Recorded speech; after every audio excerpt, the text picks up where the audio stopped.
We remain steadfast in our commitment in delivering local news that matters.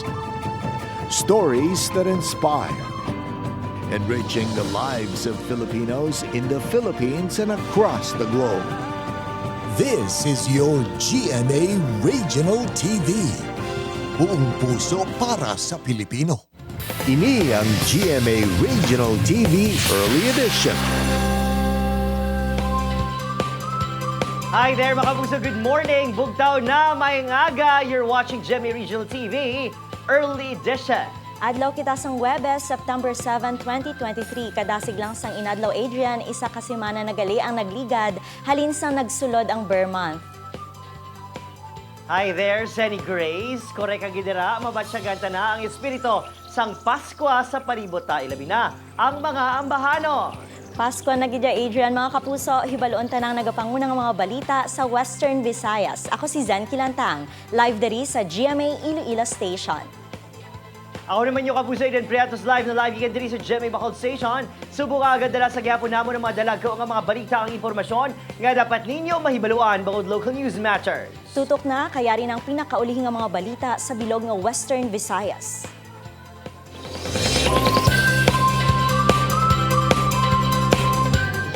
Ari mga kapuso balantayan, bakla na isang humay sa Iloilo Gulpiada nga nagnubo sa 16 pesos kada kilo kasunod sang pagpatuman sang price ceiling sa bugas. Sa Negros Occidental, pila ka negosyante wala sa gihapon nagpatuman sang price ceiling. Yaring balitang aton gintutukan. Sa isa ka hektarya nga talamnan ni Nanay Ofelia, 120 kasakos sang humay ang iya patubas. Apang nagalalain ini bangod halin sa 20 pesos kada kilo sang humay, hinali nga nagnubo sa 16 pesos kada kilo ang kuha sa iya sang rice trader kasunod sa pagpatuman sang gobyerno sang price ceiling sa bugas. Gani kaperdihan lang kuno ang ila madangatan, bangod dako ang ilaging gasto sa pagtanom. Barato naman ang bakal sa ila sa mga negosyante. Kung nandagot baligyan amang tramnan ko. Kaya man mo, pwede kami mo, manguma. Kung magpadayon pa kuno ang price ceiling sa bugas nga 41 pesos sa kada kilo sang regular milled rice kag 45 pesos naman sa well-milled rice, posible nga maguntat na lang sila sa pagpanguma. Sa merkado sa Talisay City, Negros Occidental, balor 2,150 pesos ang presyo sang isa kasako sang regular milled rice nga ginbakal sang mag-asawa nga Connie kag Renato. Handa man ang mga ini nga magsunod sa price ceiling pero kinahanglan lang anay kuno panilagan ang bentahanay. 45 ko gina. Amat-amat lang. Ikon next day makabakal pag kami laser, isundo gina namo ng 41. Ang iban nga mga manugbaligya hindi pa kuno handa sa price ceiling. Sunod sa Department of Agriculture 6 nagabuligay ang nagkalain-lain nga ahensya sa monitoring kaupod sang DA, LGU kag DTI ang miyembro sang Local Price Coordinating Council. Ito po naman ay gagawin pagkatapos na makonsidera yung due process ayon sa pinag-uutos ng batas. Sa kasalukuyan, ang tinitingnan po muna namin ay kung sumusunod ba. And we will be profiling yung pong ating mga retailers at yung pong ating mga traders. Kung ano po yung mas marapat na hakbang. Ang ating lang po titiyakin, hindi madi-disadvantage yung ating mga consumers. At the same time, yung ating mga farmers ay mananatili pong protektado. Pagkapreso kag multa ang penalidad sa mapamatud-an nga nagalapas sa price ceiling. Sunod sa DTI 6 ang mga maapektuhan nga rice traders kag retailers ang makabaton sang pinansyal nga bulig. We'll have a daily monitoring for the week. No? And then we will wait for further announcements until after because we're still in the process of verifying and profiling who did affected retailers. Zen Kilantang para sa GMA Regional TV Early Edition. Ginpahayag ni DPWH Secretary Manuel Bunuan nga madugayan pa ang pagsugod sang rectification measures nga himuon sa Ungka Flyover. Apisar nga may rekomendasyon na ang third-party consultant. Inibangod nagalibog pa ang ulo sang ahensya kung sa di naman kuhaon ang pondo sa pagkayo sang depektibo nga proyekto. Posible nga madugayan pa kuno ini bangod maumpisa pa lang ang budget hearing sang 2024 infrastructure program sang DPWH. 250 million pesos ang kinahanglan nga pondo para sa pagpakayo o sang flyover base sa assessment ng third-party consultant. As soon as we are able to finalize the engineering solution, siguro, if we are able to maka-fund kami ng funds this year, then we can start we are saying of 2023 and the budget for 2023 has all been allocated actually, di ba? Wala namang kaming pagkukunan na iba, and we are trying to source it out from other possible sources eventually.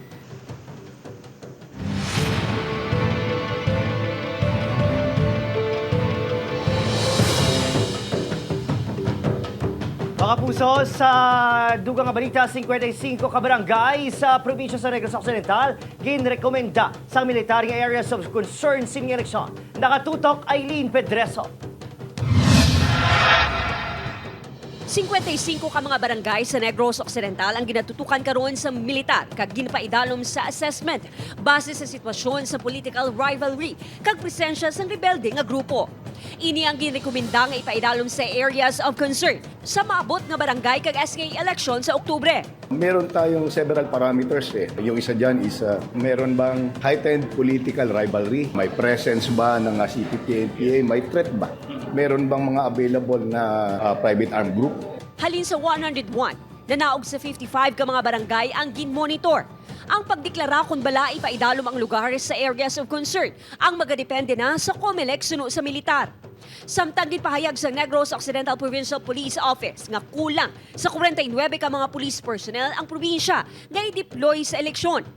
Bangod sini, buhinan sang NOCPO ang iban nga mobile force unit agud idugang sa augmentation sa polling precincts kag checkpoints. My pronouncement from region na we will not use our investigators and drug enforcement units for deployment during the election, but with the depletion of 49, I think pwede nating bawasan yung drug enforcement units natin. Ginpasiguro sa NOCPO ang kalinong kagkatawhay, hindi lang sa campaign period, kundi tubtub sa adlaw sang eleksyon. Aileen Pedreso para sa GMA Regional TV Early Edition. Maidid nga gin-verify sa Commission on Elections ang tanan nga mga Certificate of Candidacy sang aspirants para sa barangay kag sangguniang kabataan election sa Oktubre 30. Nakarecord sang 65,312 tanan ka barangay kag SK aspirants ang COMELEC sa syudad kag probinsya sang Iloilo. Sa probinsya sang Iloilo nagapanguna ang Banwa sang Miag-Aw sa may pinakamadamo nga mapadalagan nga naglabot sa 3,310. 6,760 naman ang mga mapadalagan sa Iloilo City. Wala pa sang may natumod nga election hotspots sa syudad kag probinsya, apang ginpasalig naman sang kapulisan nga hugot ang ila pagbantay agud masiguro nga mangin malinong kag matawhay ang piniliay. We will request also COMELEC, no, because ang boss namon ang COMELEC in this election period. In case nga kinahanglan namon ang added security or personnel from other state forces. As to the deployment of the personnel, all these election areas kag ang mga ginabutuhan sa tanan nga tawo may ara na designated nga PNP personnel, the same sa deployment naton sa national.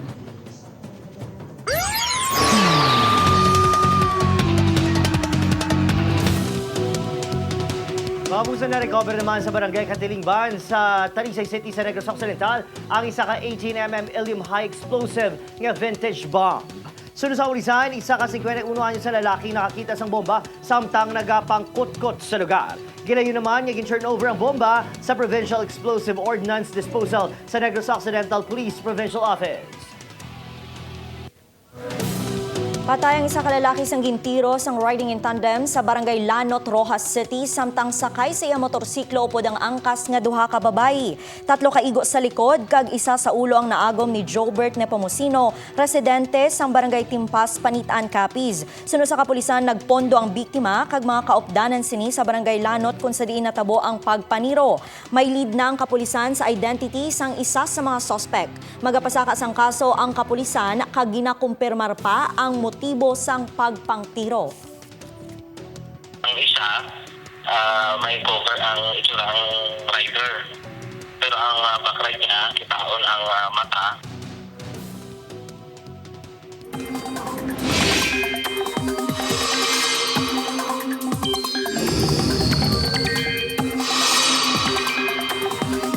Mga kapuso, naghina na ang hangin habagat pero maapektuhan sa gihapon sini ang western section sang northern kag central Luzon suno sa pag-asa.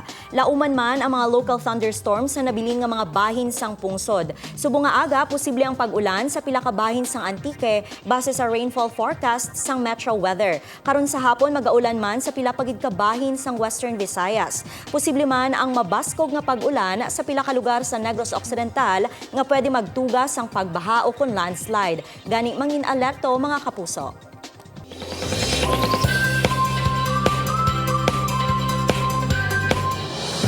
Mga puso, para naman sa ato ng Globe Balita, pagbinaha sa pungsod Brazil, nagresulta sa kamatayon sang 31 katawo. Sa China, parte sa Great Wall, ginguba para himuan laktura.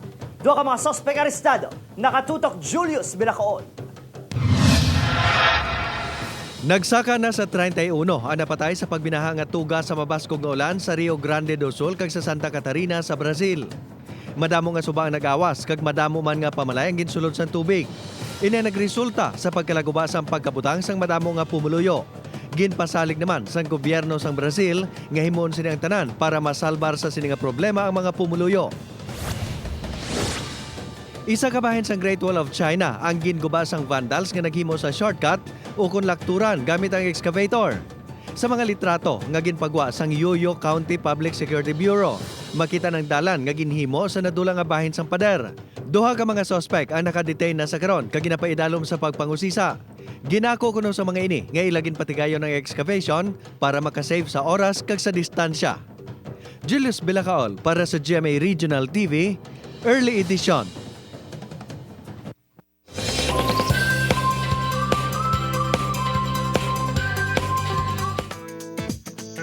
May matabong crossover sa Royal Blood ang karakter ni Jillian Ward bilang Doc Annalyn sa abot kamay na pangarap. Sino kay Jillian, excited na siya nga mag-cameo sa iban nga show. Kag nag-enjoy pag-inini sa taping sa Royal Blood. Mangin pasabog kuno ang scene, bagay nga dapat bantayan sang mga kapuso. Gindayo sa netizens ang acting skills ni Gabby Garcia sa Unbreak My Heart. Halin sa book 1 sa pagpadayon sang serye, talalo pang doon ang intense scenes ni Gabby bilang Alex o kun si Sandra. Ang paborito sang fans, ang pag-reveal ni Alex sang relasyon sang iloy nga si Rose kag nobyo nga si Ren sa adlaw mismo sang ila kasal. Wala sa ginatrasan nga stunts ang iban pa nga mga action scenes. Ibabansang ginoo David Licauco sa taping sa Maging Sino Ka Man. Bagay naman naging dayaw ni Direk Enzo Williams. Dago kunong salig ni Direk kay David nga makabing nga next Rudy Fernandez sa Ace Verhel.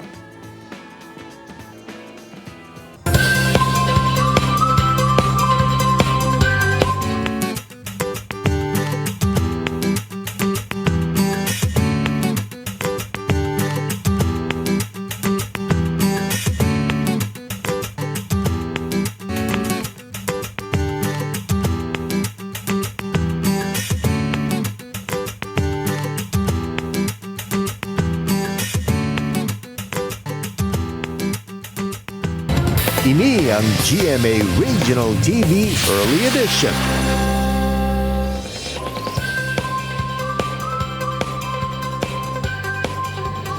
Matapos ang kadalagaan sang yes vote sa plebisito para sa joint venture agreement sang Seneco kag Prime Electric Holdings Incorporated, nagwa ang pagduda nga may irregularidad nga nagluntad sa binotohay. May pilagani ka member consumer nga nagpahayag sa mga makaduluda nga hitabo. Bangod sini, ang anti-JVA Coalition nagatipon subong sa mga ebidensya para makahimo sang nagakaigo nga tikang.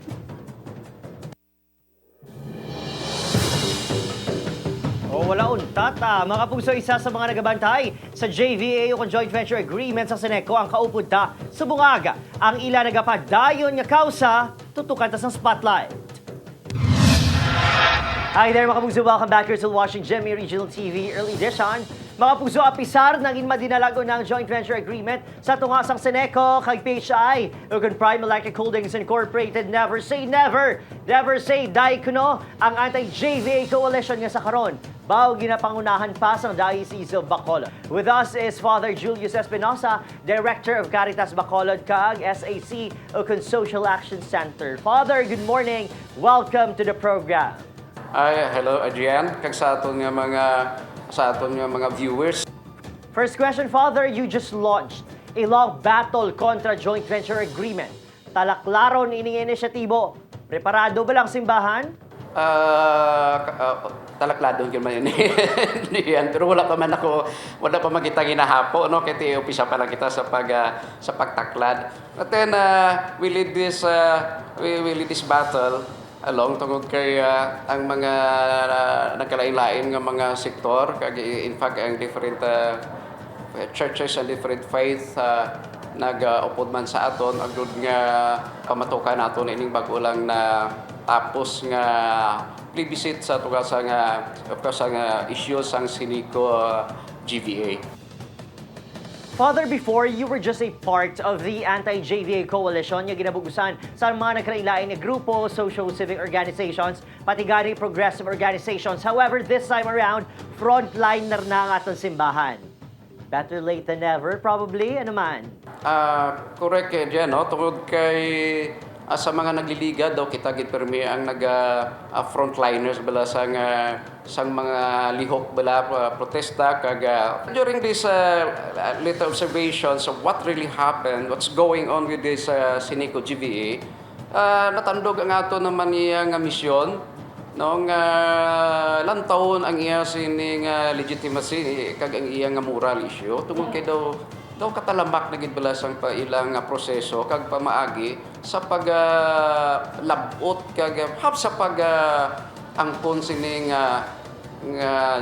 joint venture. Now, Father, let me ask you, why is this a moral, a spiritual case for Caritas in the diocese? Because diri sa aton opisina, we're the face of the charity of Jesus, no? And what they did is uncharitable. Nga kadamo sang siling naton mga ginhimo sila nga nangin dishonest kag ginahimo nila harap-harapan nga daw naga-insulto nagid sa siling naton ano ang insakto kag ano ang matuod. So it becomes indeed a moral issue. You're now calling for witnesses to pursue the cases that you are filing against Sineco, PHI, kag iban pagit, for them to come over, show their faces, and prove the irregularities that transpired. Mabudlay ini, pero amat-amat na nga may nagapakita agud buligan ng simbahan. Isa nato ni nakapanawagan ni Adrian. Tungod kay we put all blames to them now. Sila pirmi ang atong ginabason. But at the same time, siguro it's about time to also examine ourselves. How do we understand our rights to vote? Nga doon naging pabaya na lang kita sa siling naton katahom nga democratic expression no of our freedom where we are given the power to vote. Pero do ginpasipadaan na lang naton ina. Do you imagine that kung mag-elect kita sa aton nga Sinico board, may ara ko kay isa nga anom lang ang iya nga boto, makapungko na siya as our representative. Now, how can we demand?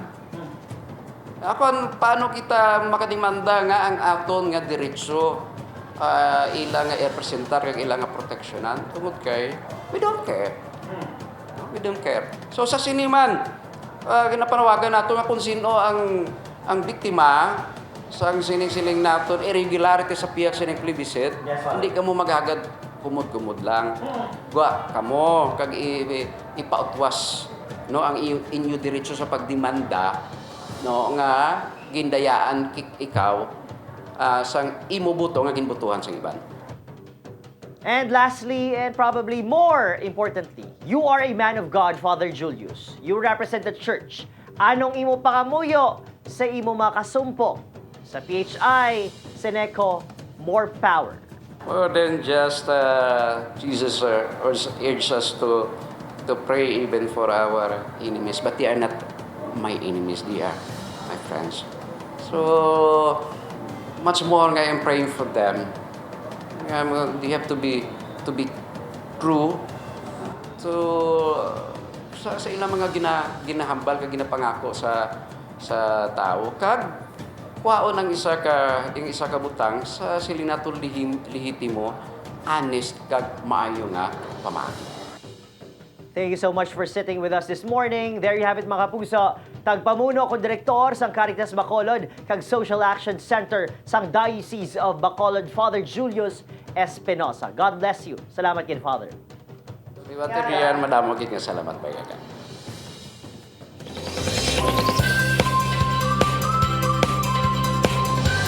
Sa dugang nga balita, natalana na nga ipatuman sa last quarter sang 2023 ang Enhanced Local Public Transport Route Plan sang syudad sang Iloilo. Ini matapos aprubahan sang LTFRB ang operational guidelines sang Enhanced LPTRP sang syudad kag nabaton sang Agosto 29. Suno sa head sang Iloilo City PSTMO nga si Jack Conlo, sa idalom sang Enhanced LPTRP nagakinahanglan sang 1,782 ka-authorized units sang modernized jeepneys. Sa karon, yara pa lang sa ginabulubanta 500 ang nag-ooperate sa syudad. Apang positibo naman ang mga kooperatiba nga ila ini malabot. Sa Enhanced LPTRP may 25 tanan ka mga ruta, 17 ka mga rationalized routes, 7 ka new developmental routes kag isa ka enhanced new developmental route.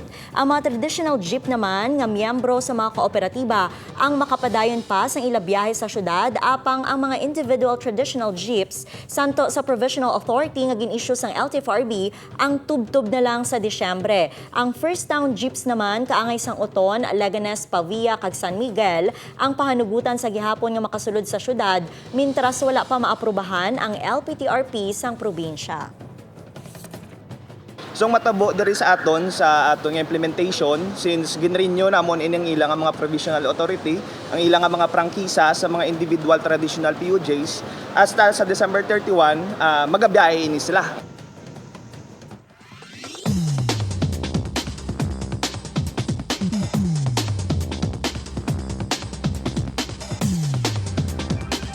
Ini ang GMA Regional TV Early Edition.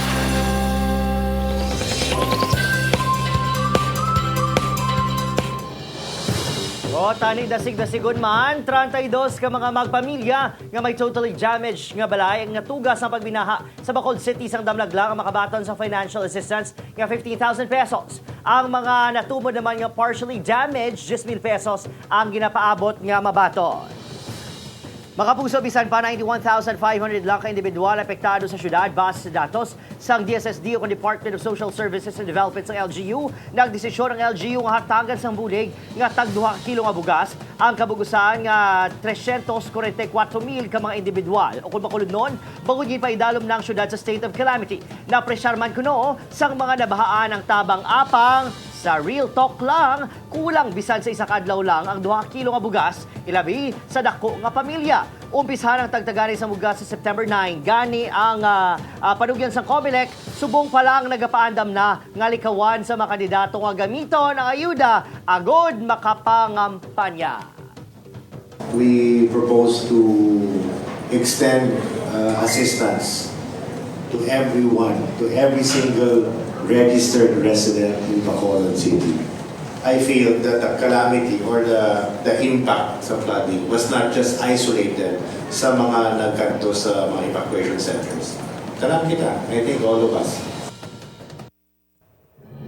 Magasapol sa Setyembre 12 ang Iloilo City Urban Poor Affairs Office kaupod ang mga residente kag Barangay Council sang Cochero Molo agod mahibaluan kung sino pa ang wala mahatagan sang lote sa relocation site.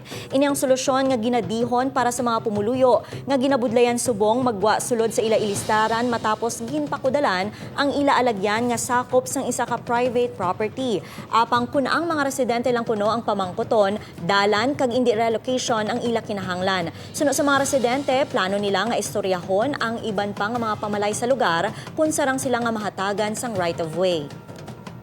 Financially, gid ang kulang gid sila kung why gid. Kang dala nila na da nga kun isirado. Kiway sila agyan. Sang ilang nga mga gamit kung nilocate sila.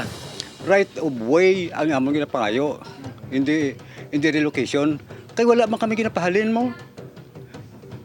Ano yung labot sa lingon? Ang ikupaw dyan, nagaduso sa amon, pahalinon kami dyan sa duta.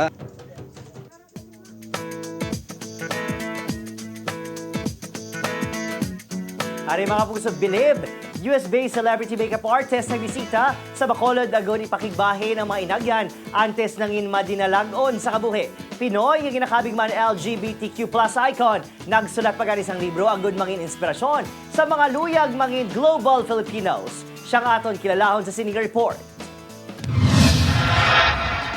Isa lang Bacolod City sa nangin stopovers ang sikat nga Filipino makeup artist sa US nga si Roy Santos. Bangod first time ini sa City of Smiles, ginapakigbahin sini sa mga nagaidolo sa iya, ilabi na sa mga kaangay nga LGBTQ+ members ang inspirasyon, dedikasyon kag sakripisyo bilang isa ka Pinoy abroad. How do you feel that you get to meet Filipinos abroad and share your experience with them? I felt so honored because, like what I mentioned, everyone is talented. I'm the type of person that I love meeting new people. Lalo na sa line ko, like, you have to meet everyone and you have to be susceptible to people that you meet. Sentro sa nagkalain-lain ni International Magazine sa US si Roy. Pila ka mga kapuso stars kaangay Sanday Rufa May Quinto, kag Rabia Mateo. Ang nakapungko naman siya nga makeup share kung ang mga ini maghatag kalingawan sa aton mga kapuso sa States. Bangod sa iya popularidad, kag matapos ginhingadlan bilang outstanding Filipino kag LGBTQ icon sa US. Isa ka libro ang iya ginsulat nga may tinutuyo nga maghatag kaalam kag kabakod sa mga Filipino nga luyag man magmarka sa lain nga pungsod. And I would always say dream big and never forget who you are. Because at the end of the day, you are your own bus driver. Ikaw yung talagang completely talaga yung faith mo nasa sayo.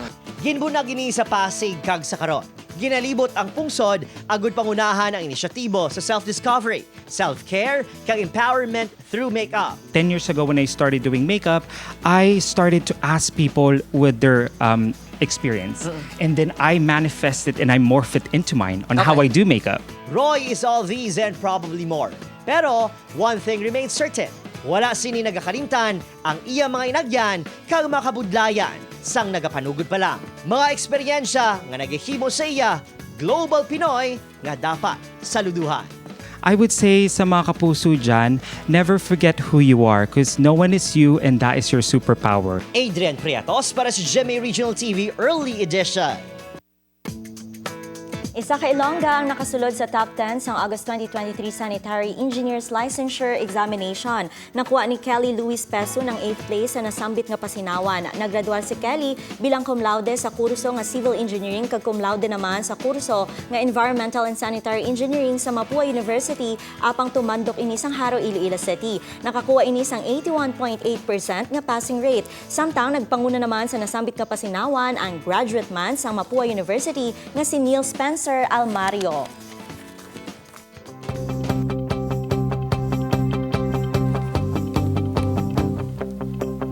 Zen mga kapuso, may linya sa pulong nga Ingles, The Truth Will Set Us Free. Amo kita sinakakumbiyan sa basta ganing kamaturan ng aton ginasandigan. Insakto ina Adrian, sunogani sa Indian nationalist nga si Mahatma Gandhi, truth never damages a cause that is just. Sa nagaluntad subong nga pagduda kag pagpangduha-duha sa JVA, isa lang ang atong ginapangamuyo kung ano ang kamatuoran kung tani ini ang magpangibabaw. Madamag salamat sa pagtutok diri sa sa GMA Regional TV Early Edition. Updan nyo kami halin Lunes ug Biyernes. Mahimo nyo nga malantaw ang aton episode sa www.gmaregionaltv.com kag mag-subscribe sa aton official YouTube channel, GMA Regional TV. Ako si Zen Kilantang. Kago naman yung kapuso Edith Priatos, bugos sa puwersa para sa mas dako nga misyon kag mas masangkad nga pagserbisyo sa pungsod.